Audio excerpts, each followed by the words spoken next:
ایک دیہاتی آدمی نماز نہیں پڑھتا تھا. کیا نہیں کرتا تھا؟ اسے مولوی صاحب نے کہا نماز پڑھا کر.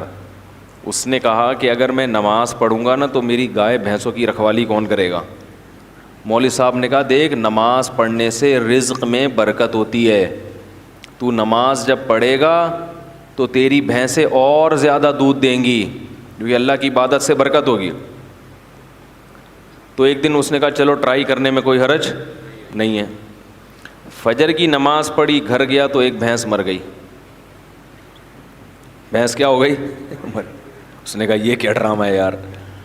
مولوی صاحب کے پاس آیا کہ آپ نے تو کہا تھا بھینسیں دودھ دیں گی, میری تو بھینس مر گئی. مولوی صاحب نے کہا اصل میں اللہ تمہارا امتحان لے رہا ہے کہ تم کتنے مضبوط ہو ایمان میں.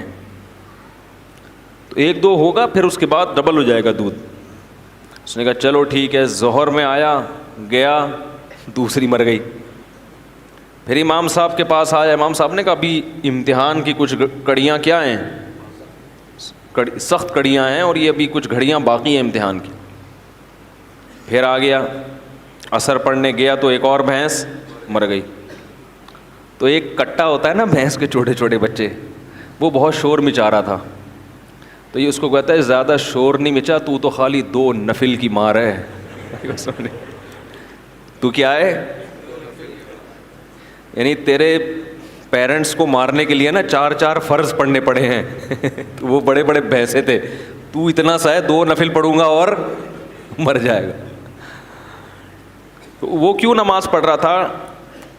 دانت میں کچھ پھنسا ہوا ہے. اس کے ذہن میں یہ بات بیٹھ گئی تھی کہ بھائی عبادت کرنے سے رزق میں برکت ہوگی.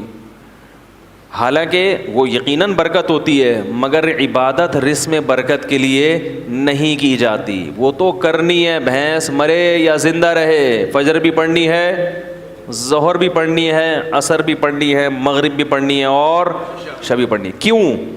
اس لیے نہیں کہ رزق میں برکت ہو. ہم نماز اس لیے تھوڑی پڑھتے ہیں, اس لیے کہ جو کھلا رہا ہے پالیسی بھی اسی کی چلے گی. وہ جب کھلا رہا ہے اور نعمتیں دے رہا ہے تو جب عبادت کے لیے بلائے گا ہمیں اور آپ کو جانا پڑے گا, چاہے ہمارا فائدہ ہو یا ہمارا نقصان ہو.